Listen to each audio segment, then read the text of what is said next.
అందరికీ నమస్కారం. మా దినవహి న్యూస్ ఛానల్ అందరికీ స్వాగతం చెప్తోంది. ఇదివరలో మన ఆంధ్రప్రదేశ్ ఎన్నికల ముందు 2024 ఎన్నికల ముందు చంద్రబాబు నాయుడు గారి సారథ్యంలో కూటమి ఎటువంటి హామీలు ఇచ్చింది, ఆ హామీలు వెనుకల ఉన్న రాజకీయ మాయాజాలం ఏమిటి అన్న దాని గురించి విశ్లేషించుకున్నాం పోయిన వారం. ఇది రెండో ఎపిసోడ్. ఈ రెండో ఎపిసోడ్లో ఆ హామీలు ఎలా అమలవుతున్నాయి, వాటి పరిస్థితి ఏమిటి, ప్రజలు ఏమనుకుంటున్నారు, అది రెండవ ఎపిసోడ్. ఇప్పుడు వాటి మీదే మనం విశ్లేషణ మొదలుపెట్టాం. అధికారం దక్కింది, అత్యధిక మెజారిటీతో అధికారం ఇచ్చారు ప్రజలు. 164 సీట్లు పీఠం ఎక్కారు. మరి వారు ఇచ్చిన హామీల మాట నిలబెట్టుకుంటున్నారా? అదే పెద్ద ప్రశ్న. జవాబు ఖజానా ఖాళీగా ఉంది, ఆర్థిక పరిస్థితి ఆశాజనకంగా లేదు అని జవాబులు వస్తున్నాయి ప్రభుత్వం దగ్గర నుంచి. పీఠం ఎక్కిన తర్వాత ఇక్కడే సామాన్యుడికి ఒక ప్రశ్న కలుగుతోంది మనసులో. అదేంటి, ఇటువంటి జవాబులు ప్రభుత్వం దగ్గర నుంచి ఎలా వస్తున్నాయి, చంద్రబాబు నాయుడు గారి దగ్గర నుంచి? ఎలక్షన్ టైంలో 40 సంవత్సరాల సుదీర్ఘ అనుభవం ఉన్న చంద్రబాబు నాయుడు గారికి తెలియదా రాష్ట్ర ఆర్థిక పరిస్థితి? అప్పుడు రాష్ట్రానికి ఎన్ని లక్షల కోట్ల అప్పులున్నాయో ఆయన అంచనా వేయలేదా? 15 సంవత్సరాలు ముఖ్యమంత్రిగా పనిచేసిన వ్యక్తికి తెలియదా అన్న ప్రశ్న మొదలైంది సామాన్యుడి మదిలో. అప్పుల భారం ఏ స్థాయిలో ఉందో ఆయన అంచనా వేయలేకపోయారా? మేనిఫెస్టో రూపకల్పన చేసేటప్పుడు రాష్ట్ర ఆర్థిక భారం ఎంత ఉంది, ఏమిటి అన్న లెక్కలానికి తెలియవా? అనుభవం అంటే కేవలం పరిపాలన సాగించడమేనా? కాదు. అనుభవం అంటే రాబోయే పరిస్థితుల్లో రాబోయే ప్రమాదాలను కూడా గుర్తించాలి. అది అనుభవం అంటే. మరి ఆ అనుభవం ఏమైంది ఆయనకి? అధికారంలోకి వచ్చిన తర్వాత ఆర్థిక పరిస్థితి ఎలా ఉంటుందో ఆయనకి తెలియదా? ముందు ఎలక్షన్ల ముందు అధికారంకి వచ్చిన తర్వాత ఆర్థిక పరిస్థితి బాగోలేదని చెప్తారా? అమలు గురించి అడిగితే, హామీల అమలు గురించి అడిగితే ఖజానా ఖాళీగా ఉంది, ఆర్థిక పరిస్థితి ఆశాజనకంగా లేదు అని చెప్తారా? తప్పు కదా అది. ఆయన అనుభవానికి, ఆయన 15 సంవత్సరాలు ముఖ్యమంత్రిగా పనిచేసిన అనుభవానికి, 40 సంవత్సరాల సుదీర్ఘ రాజకీయ అనుభవానికి అది తగునా? అలా చెప్పడం మంచిదేనా? ముఖ్యంగా ఆయన చెప్పాడు సూపర్ 6. ఏ సభలో చూసినా సూపర్ 6 సూపర్ 6 సూపర్ 6. దాని ఘన విజయం చేశారు. అనంతపూర్లో మహా సభ కూడా కండక్ట్ చేశారు.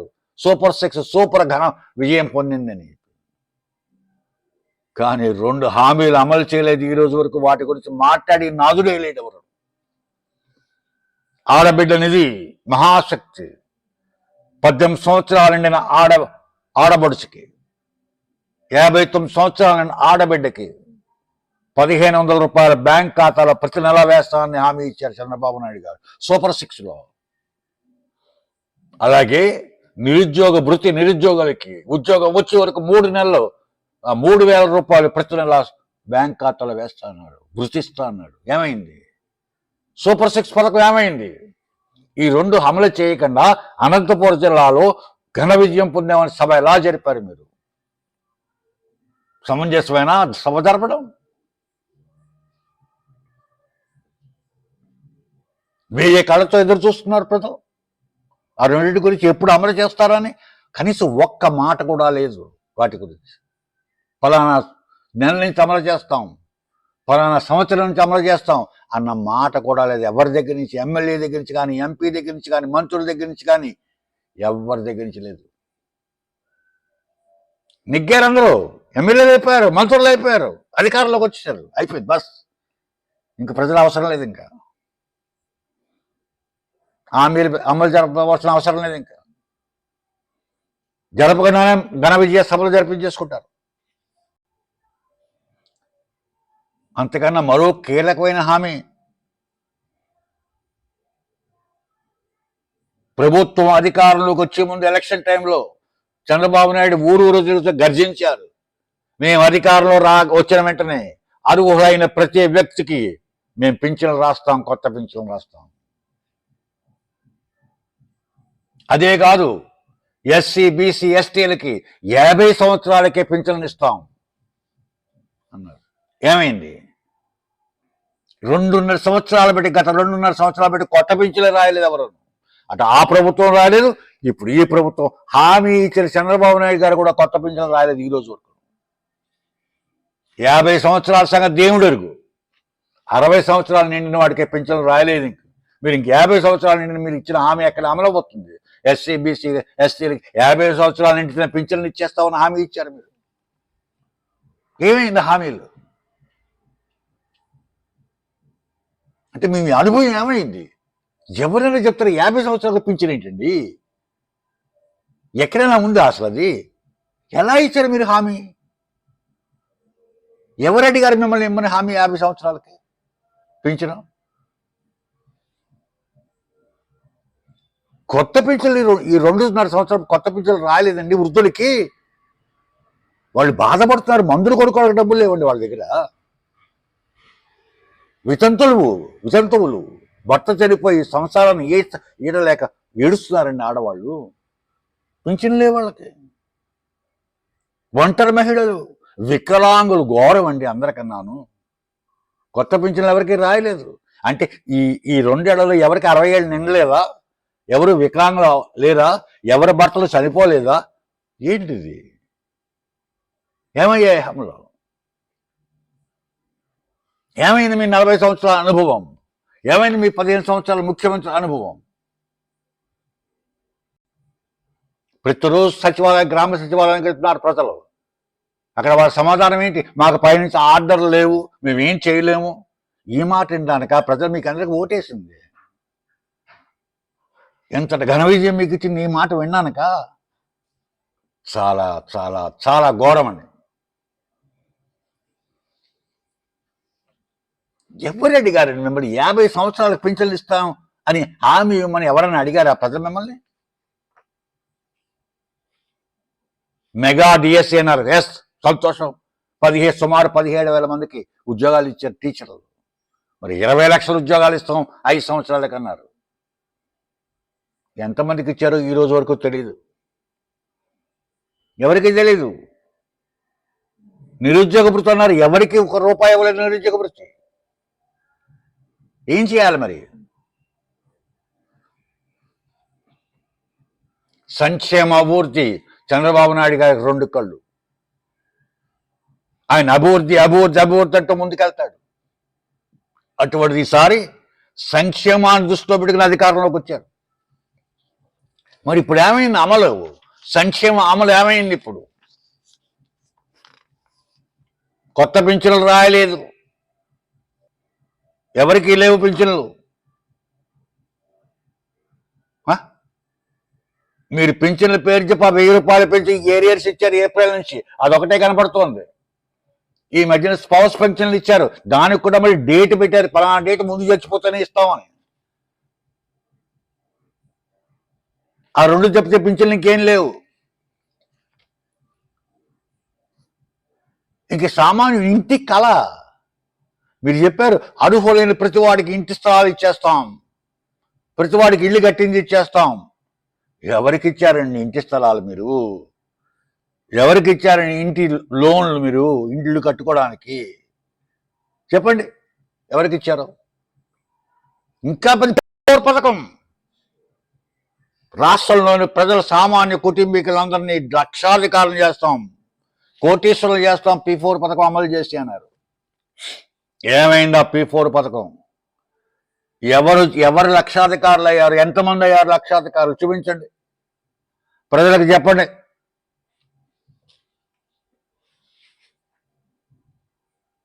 ఏంటో తెలియట్లేదు.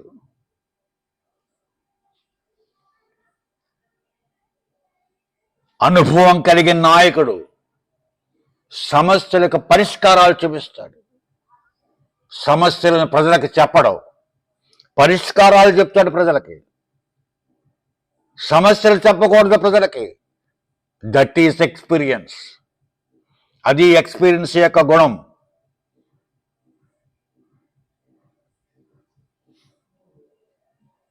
పరిష్కరించడానికి మార్గాలు వెతుకుతాడు అనుభవం ఉన్న వ్యక్తి.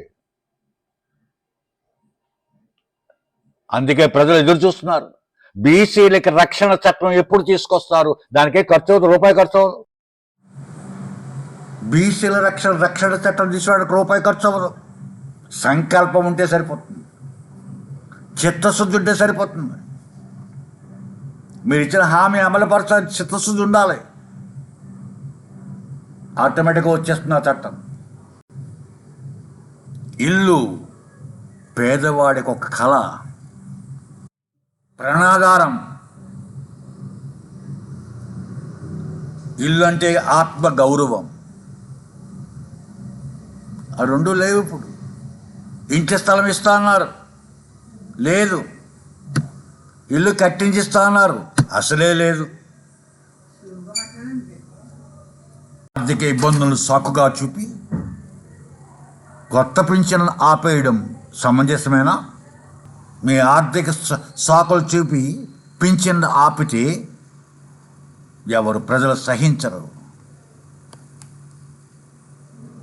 ఇళ్ల పట్టాలు ఇవ్వడానికి కాలయాపన, ఇల్లు కట్టించడానికి కాలయాపన. అది ఎంతవరకు సమంజసం? హామీలు ఇచ్చేటప్పుడు రాష్ట్ర ఆర్థిక పరిస్థితి తెలియకుండా మీరు హామీలు ఇచ్చారనే మాట నమ్మలేము. మీకు తెలియదని చెప్ప మేము నమ్మలేము. మీకు తెలుసు, రాష్ట్రం యొక్క ఆర్థిక పరిస్థితి మీకు పూర్తిగా తెలుసు. అయినప్పటికీ హామీలు ఇచ్చారు అంటే అర్థం ఏంటి? దాని వెనుకోని మాయ ఏంటి? మీరు ఇచ్చిన హామీలను అమలు పరచకపోతే ప్రజలు ఇచ్చిన తీర్పును మీరు అవమానించినట్టే.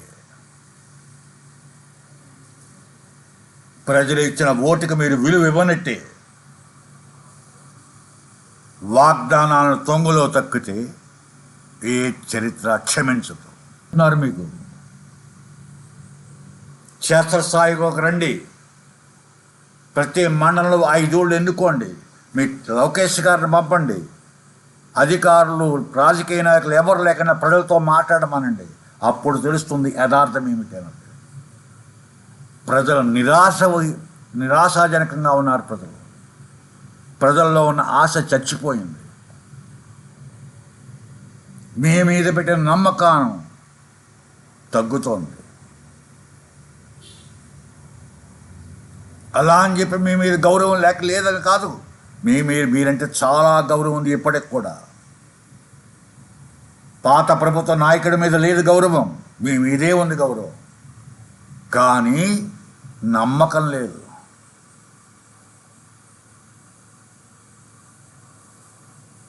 నమ్మకాన్ని పోగొట్టుకుంటున్నారు నెమ్మదిగా.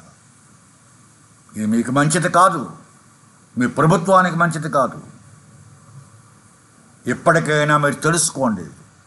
ప్రతి ప్రజలతో మమేకం అవ్వమనండి లోకేష్ గారిని. యథార్థం తెలుసుకోండి, అప్పుడు పాలన చేయండి. మీకు సరైన మార్గం కనపడుతుంది.